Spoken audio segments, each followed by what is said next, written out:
بسم الله الرحمن الرحيم والحمد لله رب العالمين والصلاة والسلام على أشرف الأنبياء والمرسلين سيدنا ونبينا محمد وعلى آله وصحبه أجمعين. السلام عليكم ورحمة الله وبركاته. Good evening everybody. I am Dr. Mohammed Al-Sunaid, Vice President of South Society of Nephrology and Transplantation. I am consultant nephrologist at King Faisal Associated Hospital and Research Center in Riyadh. At the beginning, I would like to welcome all of you to one of the Society's scientific activity. This webinar is organized by the Saudi Society of Nephrology and Transplantation and sponsored by Astellas Company. So I would like to take this opportunity to thank Astellas Company for sponsoring this webinar. Dear colleague, this webinar is accredited by Saudi Commission for Health Specialties for 2 CME hours, which will be entered, inshallah, in your account after 2 weeks.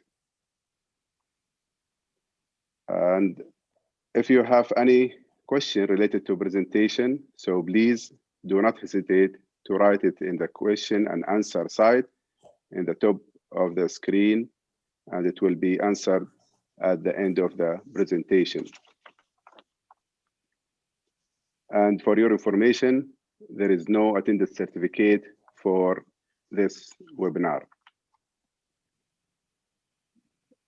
So on behalf of South Society of Nephrology and Transplantation, I would like to thank the speaker and the moderator for accepting the society invitation.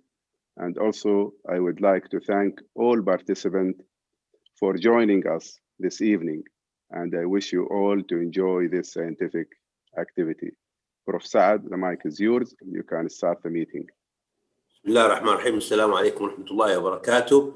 I would like to welcome everybody today. We have a very interesting subject and a great speaker, and I'm sure we're going to get lots of information today, and we will learn a lot today. The subject today is going to be an anemia in CKD patients. Now, maybe somebody would say, "Well, we have listened so many times to anemia in different meetings," but I must tell you, this time you will learn many new things. And I want also to remind you that the anemia, or the treatment of anemia, is evolving in renal failure. And actually, there are so many things new coming about.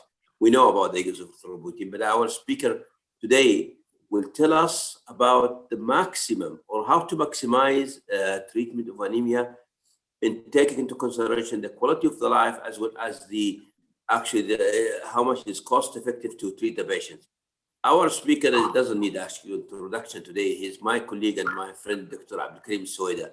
Dr. Abdul Karim is a professor of medicine nephrology in King Saud University. He's a nephrologist, was trained in North America. He has so many boards in medicine and nephrology. At the same time, he published lots of papers in his field.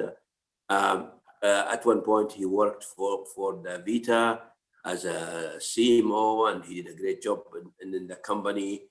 And then he moved to Prince Noura University, where also has participated a lot in the medical education.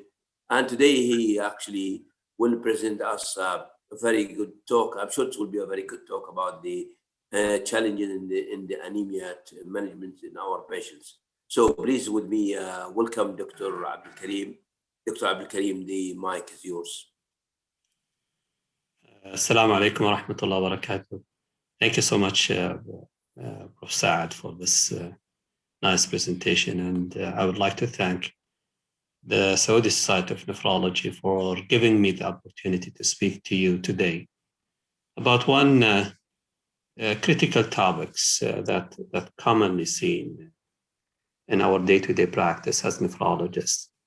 And as Prof. Saad have told us in his introduction, that there are lots of changes that's been happening these days.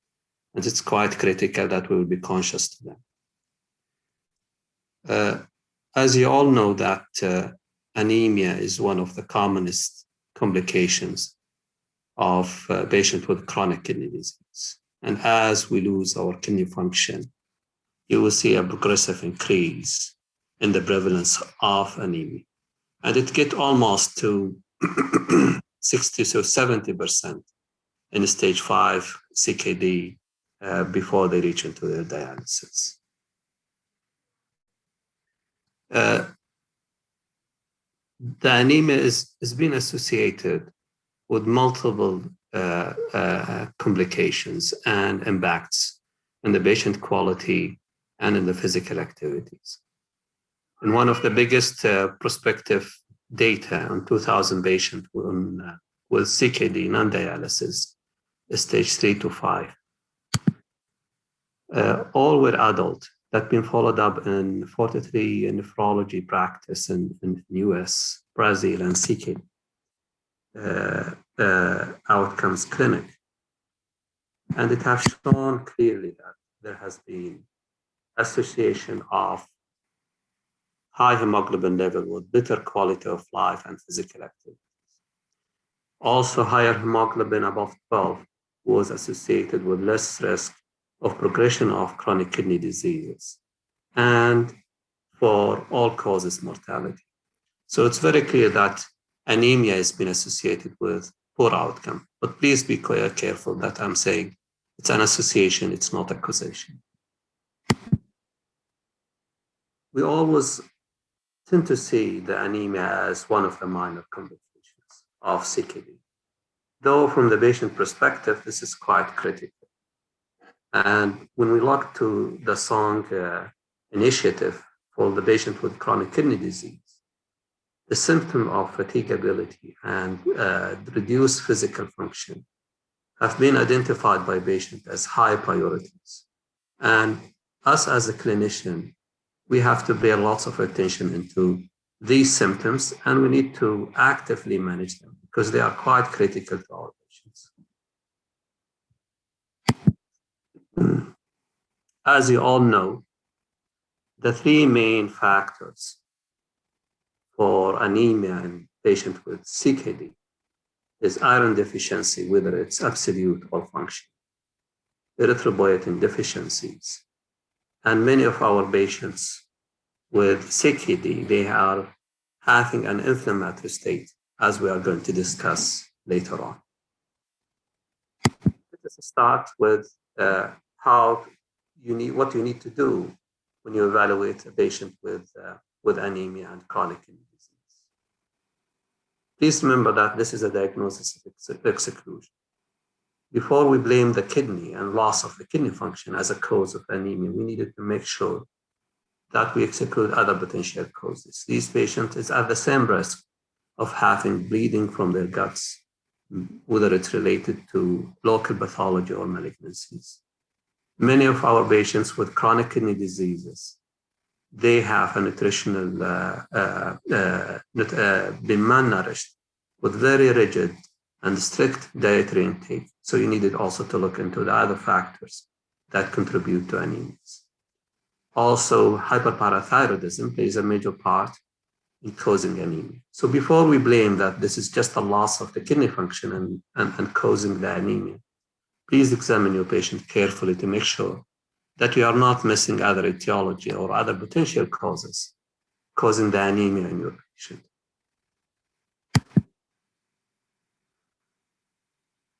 We say one of the main factors for causing anemia in patients with CKD is iron deficiencies. And it's quite critical to understand how the iron is moving within our bodies. As you all know, the main regulator for iron metabolism is hepcidin, which is a hormone. It's a body peptide produced mainly by the liver. The hepcidin is created by the normal kidney and usually degraded in the proximal tubule. So it's not surprising that with the progressive loss of the kidney function, the hepcidin level will continue to increase in the blood of patients with CKD. So you needed to be conscious about the impact of hepcidin on the development of anemia in patients with CKD. This diagram shows us clearly the flow of iron in different organs and the utilization of iron in different organs in our body. We don't have any mechanism to excrete the iron. So the iron simply get absorbed from the gut, utilized in formation of red blood cells, and get recycled and stored in reticular endothelial system, whether it's in the liver or in the spleen or in other sites. But we don't have any mechanism to get rid of extra iron in our bodies, and we have to recirculate.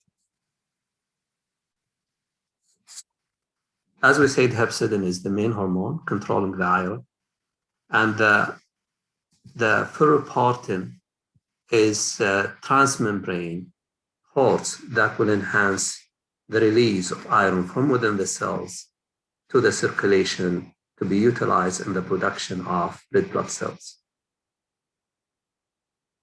Hepcidin binds to ferroportin, which is receptors. And once it's bind to it, it gets internalized and the iron will be maintained within the cells.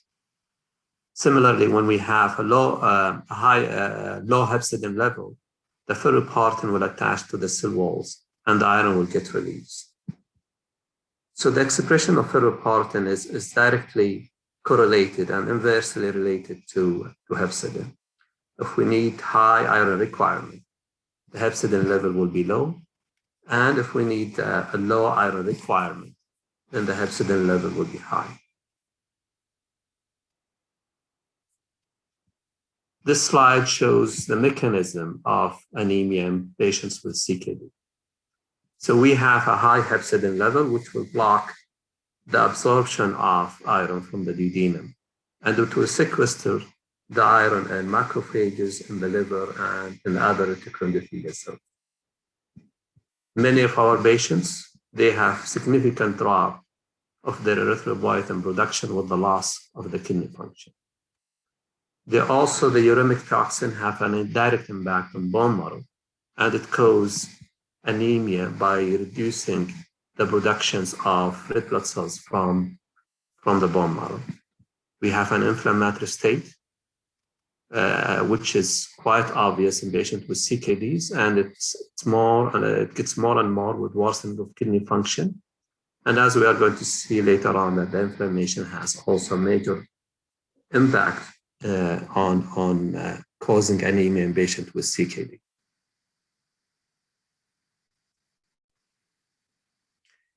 When we look into the practice of managing anemia, it's quite obvious that we have clinical inertia in managing the anemia. This is quite obvious in one of the biggest clinical trials in the CKDs, the CKDopps trial. It has been reported in 2019, looking into almost 10,000 non-dialysis CKD patients. That's been managed in Brazil, France, Germany, and in the US. And it's quite surprising that you will see fewer than 50% of patients with hemoglobin less than 10, so they are anemic, had a repeated hemoglobin within 3 months. Similarly, the proportion of patients with hemoglobin less than 10 without measured ferritin and TSAT within 3 months of hemoglobin measurement ranges from 25 to 47%. So we are aware that they are anemic, and still 25 to almost 50% of them, they do not have a TSAT or ferritin being measured. Patients with hemoglobin less than 10, only 50 to 70% of them were treated with either iron or an ESA. And the incidence of anemia treatment for person with hemoglobin lower than 10 is less than 40% for ESA, 30% for oral iron. And we poorly use IV iron in patients with CKD. So across different hemoglobin ranges, the use of combined iron and ESA therapy was less common than the strategy with ESA only. So we tend to use more ESA than using the ESA and iron. So this real-world studies show that anemia is monitored less often than recommended. the clinical practice target differ totally from what's been recommended in the guidelines.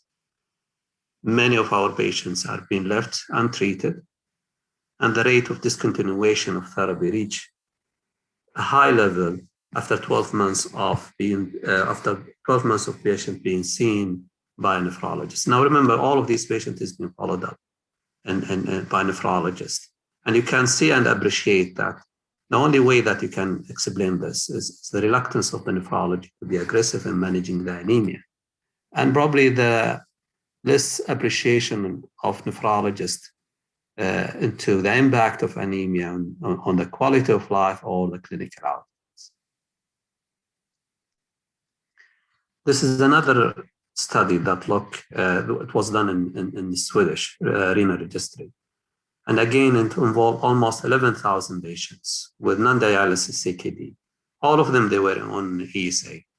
And as you can see, in patients with CKD stage 3B, almost 2/3 of them, they were not receiving iron.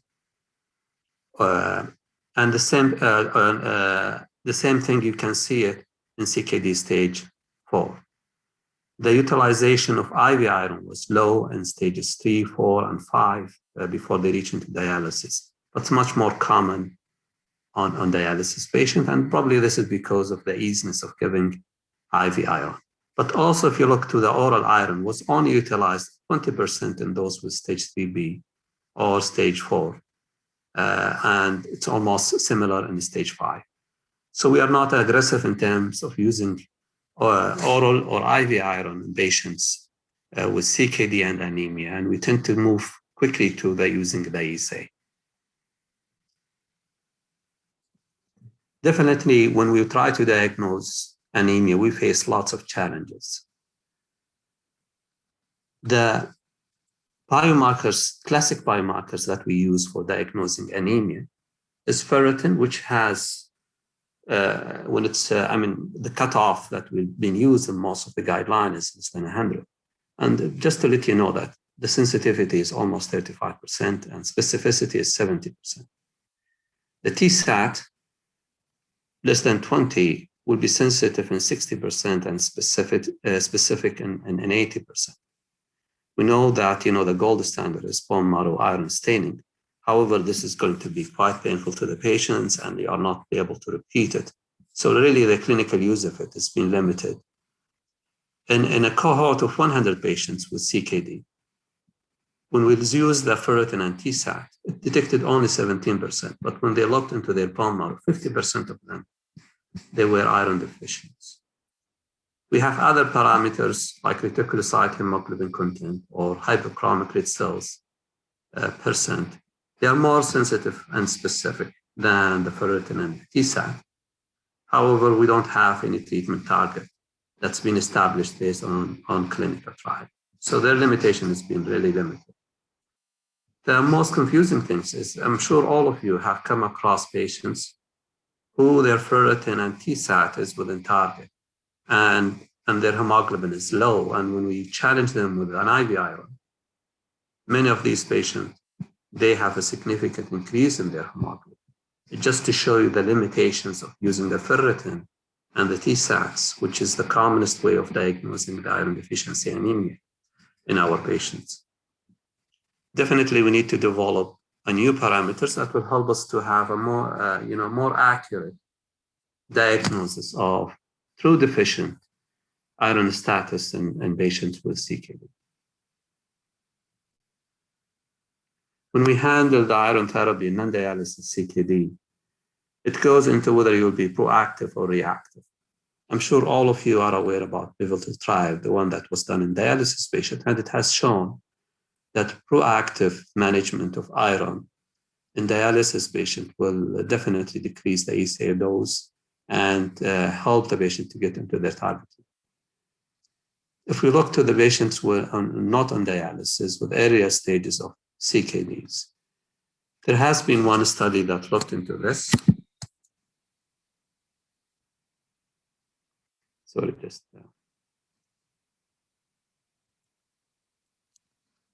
the slides, just please. Just 1 second.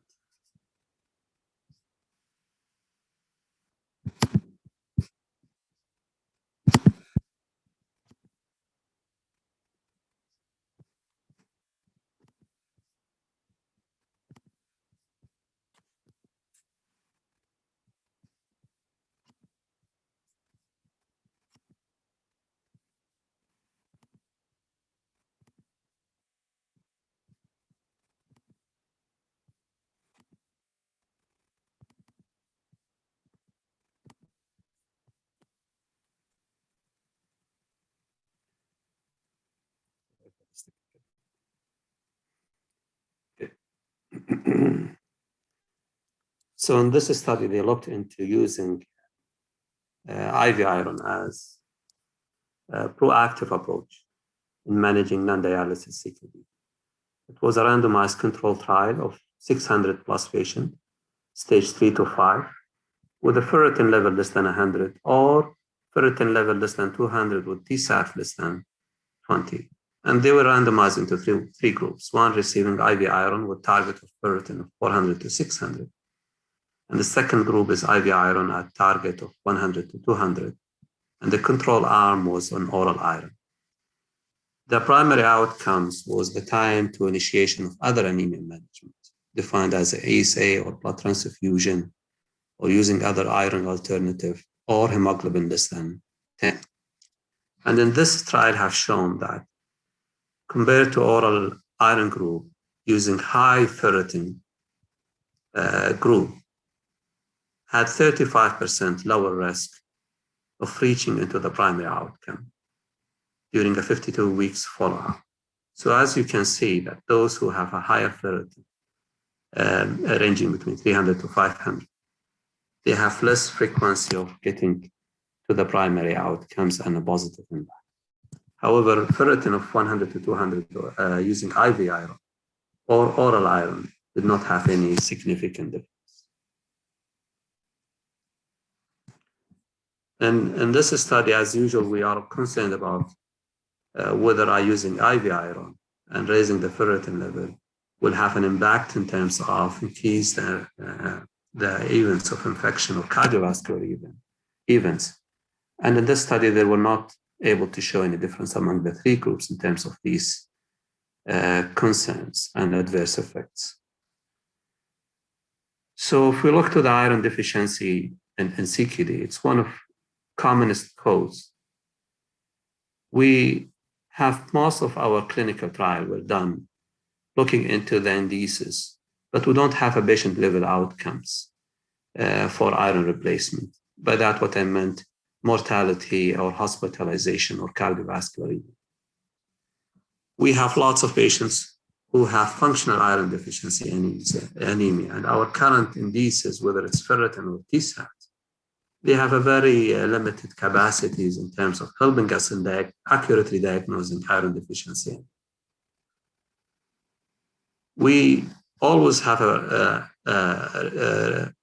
concerns in terms of raising the ferritin. What would be the safest level of ferritin? Whether you drive the ferritin to the lower ranges of 100 to 200 or to the higher ranges 300 to 500. But many of us, especially in patients who are not in dialysis, we could consent of raising the ferritin above 500. We have oral iron and IV iron. Definitely patients in CKD or not on dialysis, using IV iron is more challenging, especially these days with the corona. So we have to rely more and more on oral iron with all of its limitations. It's always a concern which is safer in terms of managing the anemia. Is it safer to have a higher ferritin level or starting the ASA with relatively lower ferritin level? The target hemoglobin for patients with chronic CKD has been always a major challenge for all of us in terms of defining the most appropriate target for our patients. You are all aware about the 3 randomized clinical trials, which are the 3 major trials in looking into the hemoglobin target for patients with chronic kidney disease. The first is normal hematocrit study that looked into randomizing patients on dialysis to higher target of 14 versus hemoglobin of 10. Patients who were randomized to a higher target have higher mortality when compared to the control arm. The second clinical trial was almost a repetition of the first, the normal hematocrit study, the CURE study, but the CURE was done in CKD, non-dialysis CKD. And they randomized patient again to hemoglobin target level of 13.5 versus 11.3. And again, even this study has showed that patients with higher hemoglobin have significant increase in their mortality.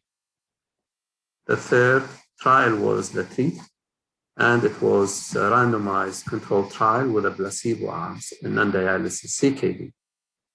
And it has been shown that in this trial, there has been significant increase in the risk of stroke and death from cancers in those with history of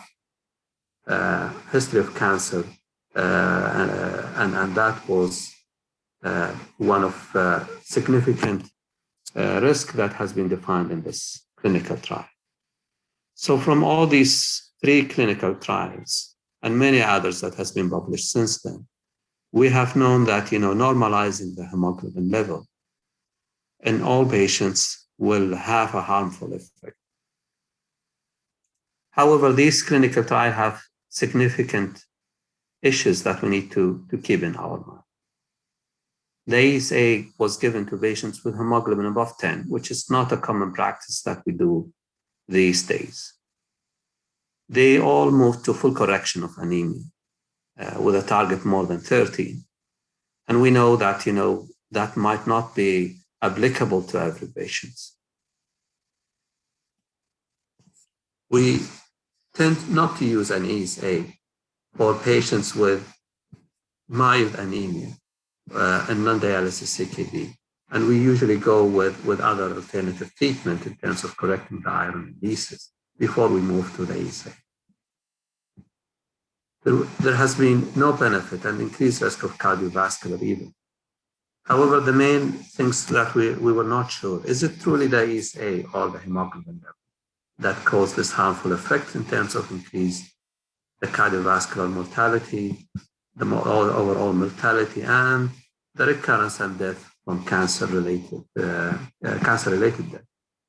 We know when we use the ESA, the level goes into 10 to 30 times the physiological level, and this has been one of the things, at least theoretically, we think it may have played part in causing this significant increase in the risk of mortality.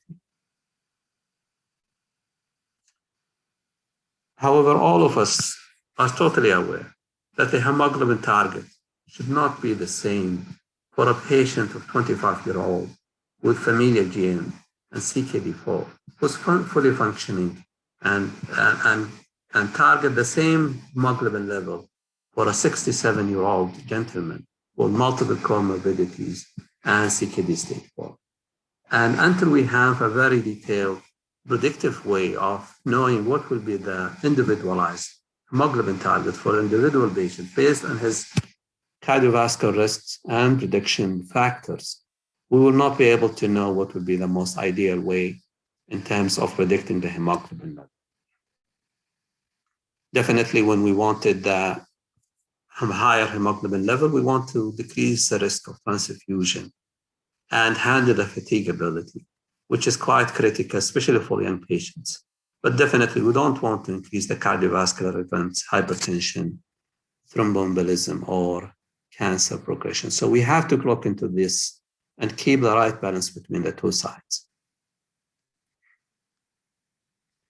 So based on what we have as a data now, I think hemoglobin target of 11 to less than 13 will have more till we have more evidence. However, this has to be examined and individualized based on your patients.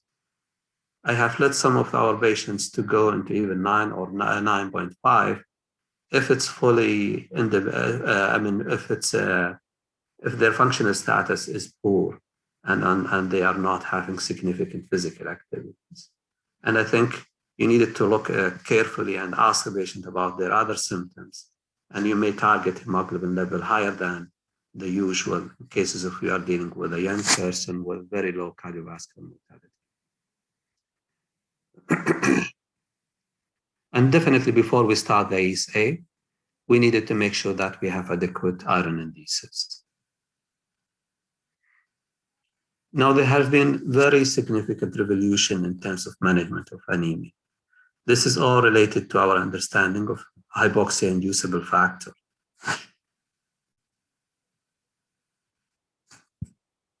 The hypoxia-inducible factor has been actually discovered by a nephrologist, and it was a Nobel Prize winner in 2019.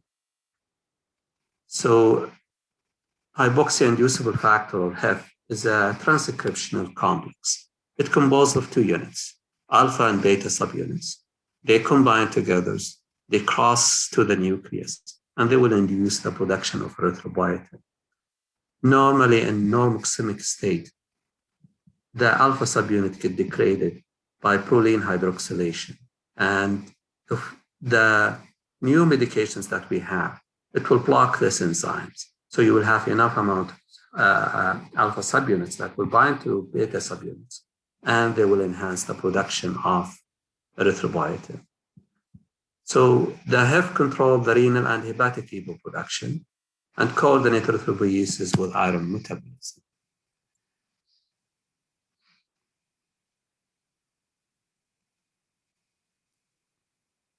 So again, just the slides freeze. Just give me 1 second.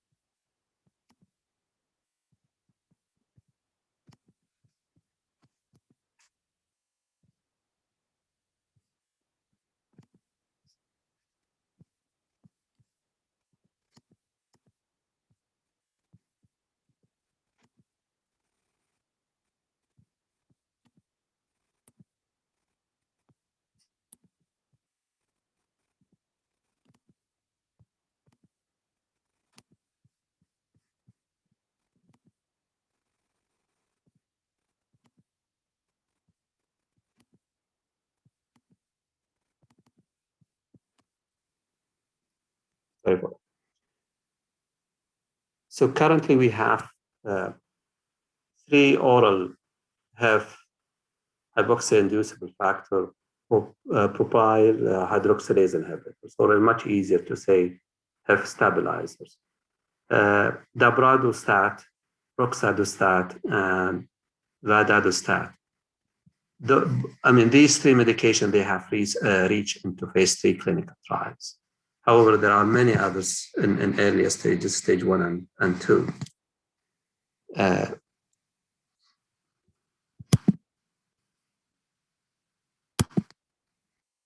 We have lots of clinical trial has been published over the last 2 years. I'm going to share with you the one was done on Roxadustat, which was published in 2019 in New England Journal of Medicine.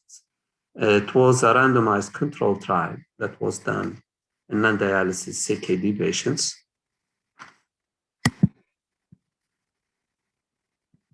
It was done in China that involved 154 patients, stage 3 to 5, with hemoglobin of 7 to 10. It was 2-to-1 randomization to Roxadustat or placebo. And as you can see clearly that patients with Roxadustat, they have significant increase in their hemoglobin level. But also it's quite critical to see that those in Roxadustat, they have a significant reduction in hepcidin level. And as we know that the hepcidin level have a negative impact on the hemoglobin, and it's quite high in patients with CKD. So lowering the hepcidin level is quite promising effects of Roxadustat. Also, it enhances the iron utilization. And as you can see clearly that the ferritin level dropped because it's better utilized now in our body rather than being sequestered in reticular endothelial system. The iron has been utilized in better shape by the iron homeostasis. So the HIF stabilizers does increase and maintain hemoglobin level effectively. It increases the endogenous EPO expression in physiological range, not like the ASA medications. It lowers the hepcidin level. One of the major advantages of these medications is being used orally. So this will be quite convenient for patients with CKD not on dialysis. If they have transient and reversible effect of hydroxylase enzymes, and they lower the cholesterol and they have no impact on the blood pressure.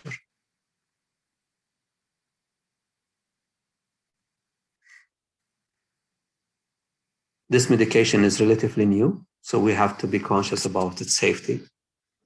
In the New England trials, it has been shown that we have higher risk of hyperkalemia, 16 versus 8%, and metabolic acidosis. We know also with this, with HIF stabilizers, we have induction of VEGF expression and its receptors. And at least theoretically, this will enhance the angiogenic effect. So one of things that we have to be conscious about it, whether it will have a negative impact and cause pulmonary hypertension. Similarly, diabetic retinopathy and patients with adult polycystic kidney disease, they may have worsening of their retinopathy or progression of CKDs when we are using these medications. Nothing has been reported yet into the negative impact. However, most of these clinical trials is very short duration and do not have the long follow-up that we need to know to be able to ensure the safety of using these medications. Roxadustat has been licensed in China and Japan, and it has been submitted to the FDA. It's supposed to be reviewed in March 2021. The main challenge is how to use it properly. In the Japanese guidelines, they use it as an alternative to the ASA in patients with dialysis or non-dialysis CKD. Now, there has been also lots of studies being done on dialysis patients with using the HIF stabilizer. However, it was beyond the scope of this presentation, so I did not go into it. One quite promising effect is the use of HIF in patients with ESA-resistant anemia. And it has been shown that these patients, they are able to show positive effect when we use HIF stabilizer in comparison to the ESA. The other alternative, as we said, that the HIF stabilizers, they have a positive impact in terms of lowering the hepcidin level. So they may have a huge impact in how we treat anemia of inflammation. So this will take us into the third major factor. We said iron deficiency, EPO deficiencies, and the inflammations within in the bodies of patients with CKDs that we have to look into it. For a long time, really, we were not sure how to handle the inflammatory state that most of our patients have, and we kept observing it, but not knowing how to handle it. Most patients with CKD are inflamed. You will find inflammatory markers correlate with the severity of anemia, with the ESA dose requirement, with muscle wasting, and also it has been strongly linked to death. We know that the inflammatory markers, the cytokines, have a significant impact into the erythropoietin system. Interleukin-6 and interleukin-1, lipopolysaccharides are all potent inducers of hepcidin. And we know, as we heard earlier, that this will have a negative impact in terms of utilization of the iron and to sequester the iron.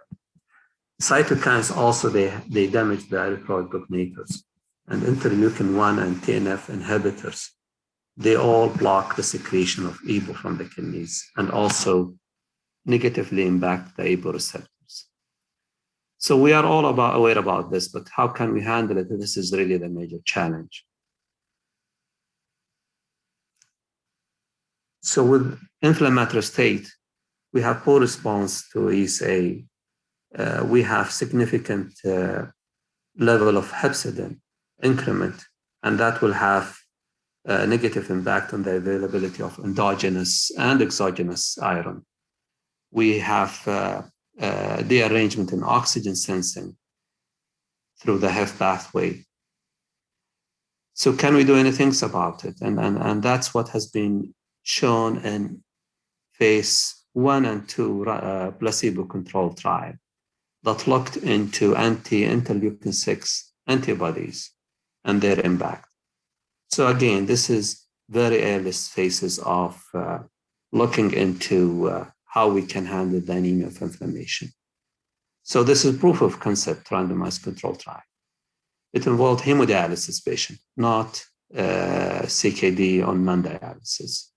And they all have hyperresponsiveness to ACE. It involved 61 patients, and they were randomized to receive anti-interleukin-6 antibodies or placebo.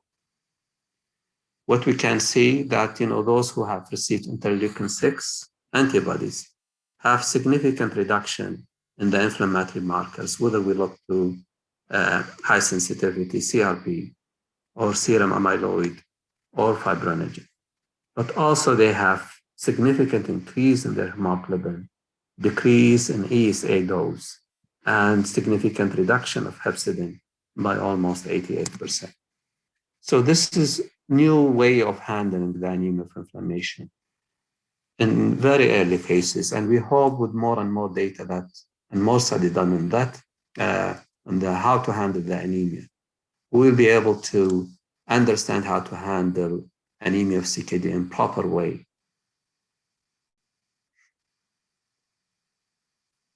So we are quite optimistic that we need to move beyond the usual standard management of using the ACE and iron therapy, and finally target the inflammation directly.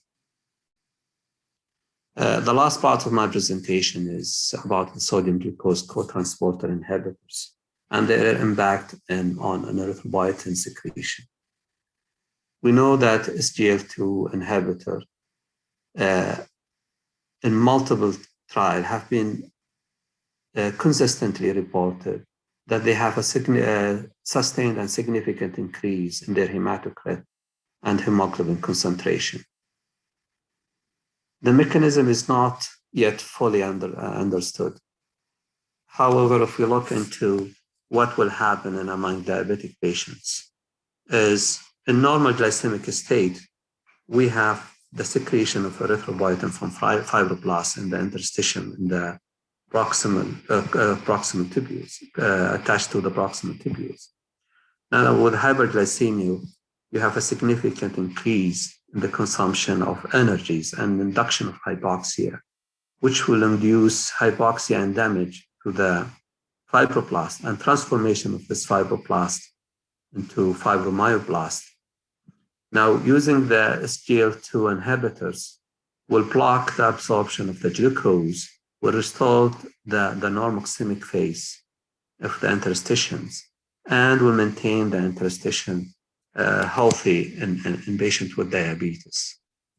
That, at least theoretically, what we think it's really how the SGL2 cotransporter inhibitors help in terms of raising the hemoglobin concentration, which has been observed in multiple clinical trials. It also has been proposed that SGL2 inhibitors could increase erythropoiesis by suppressing hepcidin production. This is a very interesting post-hoc analysis for the CREDENCE trial. And here we are interested in the anemia. And as you can see, those who were receiving canagliflozin, then the prevalence of anemia or initiation of treatment of anemia were significantly lower in patients receiving SGL2 inhibitors, almost by 45%. Similarly, the need to use iron preparation or using the ESA or blood transfusion were all lower than in those who are receiving SGL2 inhibitors than the control arm. Now, this is also quite positive for us because we're all using RAS inhibitors in our diabetic patients to help us to preserve their kidney functions. And we all know that RAS inhibitors drop the ABO level, and many of these patients, they may develop anemia. So SGL2 inhibitor has been associated with increase in ABO secretion. and consistent elevation of hematocrit and hemoglobin concentration, even among patients receiving the RAS inhibitors. So to conclude on my presentation, anemia is one of the common and significant complications for patients with CKD at different stages. The iron has been used in suboptimal ways based on multiple big trials and registry data. We need to individualize the target hemoglobin for our patients. Each patient needed to be examined individually, and based on the functional status, the cardiovascular risk, then we should be able to plan what will be the optimal hemoglobin target. If we look to the overall hemoglobin target, I think it's ideal to keep the patients between 11 to less than 13 till we have more evidence. ESA is one of the main breakthrough in management of anemia.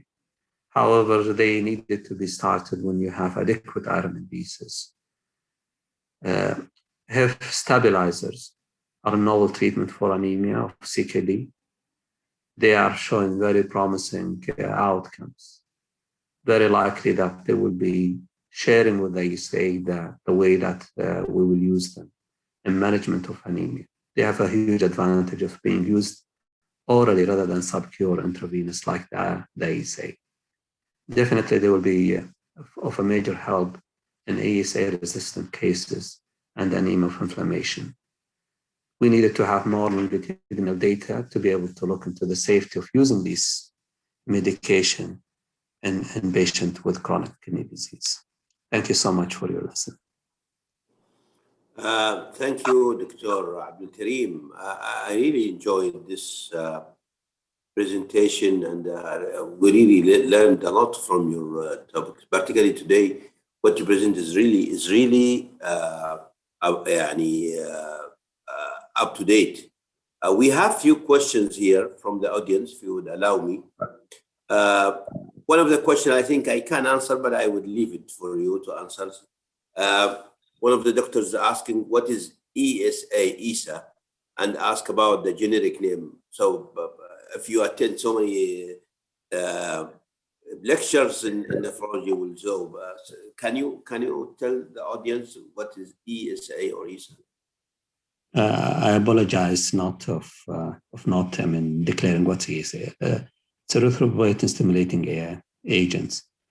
So you can, all what we use as darbepoietin, erythropoietin, Rucormon, all of them, they are being lumped into ESA. So erythropoietin stimulating agent. Okay, the next question is from one of the audience, and he's saying that IV iron is superior to oral iron in non-dialysis, but he is worried about exhausting the peripheral veins before, which should be ready for an FIH in the future. And according to the question, they said this had never been addressed in the study, in my opinion. He need your comment on that, but I would say also, now with the ferric injector, which you can use once, probably will address this. Can you go ahead and comment on this point, please? Sure. I totally agree with his concerns and with your comment, Professor. We are now using formulations that probably, we don't need to have frequent dosing. Using a non-dominant arms will be also helpful. So using less frequent dosing will be the ideal way. Saying so, that doesn't mean that we should not use the oral iron. We should use oral iron. I know not everyone can tolerate it, and it will be sometimes tough to drive the ferritin level to higher ranges with using oral iron. However, if patient is iron deficient, I think the risk, being concerned that we may lose a vein, will be versus using high ESA dose just to raise the hemoglobin. The risk will be much higher with using the high ESA doses, and rather than having, a minor risk of potential losing the vein.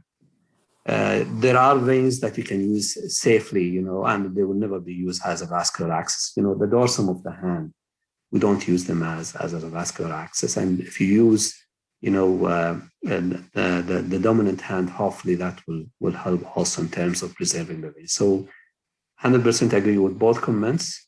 I think it's safe to use IV iron rather than using the ASA. Yeah, particularly actually oral iron absorption is not very optimal. And also some people have recommended that we give it every other day rather than daily because of the saturation that happens in the gastric mucosa. The next question is, what is the impact of angiotensin converting enzymes on anemia? Sure. So that's what we said probably briefly on my last slides. So we know that RAS inhibitors, they tend to cause anemia, but they are quite critical. We use them extensively in patients with diabetic nephropathy, and that's one of the common, well-known adverse effects of using the RAS inhibitors. So they can cause anemia. It's thought to be related to decrease in production of ASA, though we are not clear exactly about what will be the mechanism. Who knows, maybe using the SGLT2 inhibitors in these patients will help to counteract the effect of RAS, which is quite critical for these patients to be used to slow their progression to end-stage renal disease. Okay, Dr. Abdelkarim, I have many questions. It's actually more than a question, so I will start to summarize them about the use of SGLT2. These medications are now used more than before, and as you know, there are also studies on patients with heart failure who do not have diabetes, and they found to be beneficial. And the questions were around whether you can use these. Can you use this medication at the GFR less than 30? Let's say about stage 4 or 5, and also if you have a patient with chronic kidney disease who's not diabetic, a patient with chronic kidney disease who's not diabetic, would you recommend to use SGLT2 inhibitors? So based on randomized control trial, show that SGLT2 inhibitors is helpful in slowing the progression to end-stage renal disease, whether in diabetic or non-diabetic. Most of the guidelines now, they are saying use them safely above GFR above 30. The main reason for that is still we don't have a clear evidence for those lower than this. I'm sure soon we will have more and more data that will look into that. But it's been used extensively. And I think these medications, we argue a lot with our endocrinologists these days, and we say these medications actually needed to be listed more to the nephrologist and the endocrinologist. The SGLT2 inhibitors, they do not have a huge impact on the hemoglobin A1C, but they have a significant impact in terms of the renal survival or cardiovascular survival. So you see a huge interest of cardiologists and nephrologists in these medications, probably more than the endocrinologists, because the interest of endocrinologists is more of glycemic control and other things. But primarily for a nephrologist, preserving a kidney function is one of the main things that would be having a positive impact. Okay. The next question is saying about the treatment of choice you will choose when your patient is, or you're preparing one of your patients to surgery, and you have in other words, you want to have a quick rise of the hemoglobin for a patient who's going to have an elective or semi-elective surgery. No, there is no drug of choice. Mm-hmm. Be individualizing the cases. If I'm dealing with an emergency and needed to go for quick surgery, then probably blood transfusion would be the best option for these patients. If you are dealing with an elective, the impact of ESA or HIF stabilizer has been having the same effect. they will be able to use either, at least in Japanese or Chinese guidelines, they have used them, alternatively, so you can use either ESA or HIF stabilizer. So if you have somewhere around 4 to 6 weeks of time, then hopefully using either one of these two will be the better way. Now remember that you have to have adequate iron indices. There's no point that you go into using very high doses of these medications with somebody who's iron deficient and rushing into using these medications. The next question is asking, is there any contraindications to intravenous iron therapy? In the past, we used to have allergic reaction when you use Dextran. So the only thing that I have seen is really allergic reactions. But even with the new formation, some of the patients, they may have allergic reactions. So just be careful in terms of allergies. Otherwise, most of people attending today and most of the nephrologists are using extensively the IV iron, and we have shown, the safety of using them. But, whenever a patient have allergic reaction, you just need to be cautious about this. Mm-hmm. The next question, I think you answered in your lecture, but he would say, would I use first oral iron or just go directly to IV iron? Probably from most of nephrology experience, they found if you give IV iron, you guarantee the response. But I would leave for you to comment on that. No, I agree with you, Prof. Saad. I think oral iron should be the way to start. If the patient is not tolerant to oral iron, then you can go to that. But there's no point that you rush to IV without using the oral. Okay. I think this is all the questions that I got on the question and answers. And there's one file that just came about Roxadustat, whether it is available in Saudi Arabia or not. And also he's raising a point whether we can use that medication in anemia of chronic illnesses such as rheumatoid arthritis, whatever chronic other illnesses, liver disease, and so on. It's not available in KSA. It's been reviewed by the FDA. Actually, it was submitted. It's supposed to be, the result of the revision is supposed to be released in January of 2021. However, the FDA delayed it till March because they are requesting more safety data. It's been authorized to be used in Japan and in China.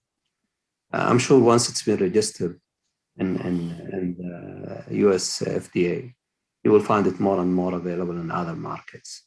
Okay. Yes, go ahead. We don't have lots of evidence in using it in other causes like chronic liver diseases or others. Okay. Finally, there's a question also about if you have a patient who has infection of some sort or bacteremia or septicemia, and he's anemic as well and have chronic renal failure, would you give IV iron at the time of infection, or you want to wait until the infection is clear? And what's according to the question, what's the rationale behind that? I'm not sure how to answer. So it's theoretically, at least, we know that giving IV iron will depress the white blood cells functionality. So if you have an active infection, what's been recommended and practiced by many of us is not to use IV iron during the acute phase of infection. Once the infection is cleared, then you can introduce the IV iron. Remember that, IV iron is not a magic medication. If you give it today, it's not like tomorrow you will anticipate the hemoglobin will be raised. You will need at least to take 6 to 8 weeks to see an impact. So waiting for 2 weeks till the patient clears the infection, then giving the IV iron in very unsafe environment will be the ideal way to go. Okay. Well, every time I want to close, but I get more questions coming. And I think we may have one more time for the question. The question is also a very practical point. Dr. Sameh said, if I am dealing with a hemodialysis patient with a ferritin more than 800, TSAT less than 20%, should I give iron or ESA? It's very, very important questions. And that's really where lots of conflicts, even in the literature, is what we'll see. I will tell you my personal way of approach. I usually, when I see somebody in this state, I look into challenge them with 2 or 3 doses of IV iron, not the usual 10 doses, and see their responses. And many of them, you can see that they have some improvement in their hemoglobin. If they don't, then I will go to the ESA, but not the other way around. Okay, I think that's all about the questions. And at the end, I like to thank you, Dr. Abdelkarim. It was really very informative. You were really updated. You were really read and updated. And it was really nice and good presentation that, though I had so many lectures about anemia, but today I really learned a lot. And I would like to ask the company, thank all the audience. And I would leave now the microphone for Dr. Mohammed Al-Sunaid to have our closing remarks. Dr. Mohammed? Yes.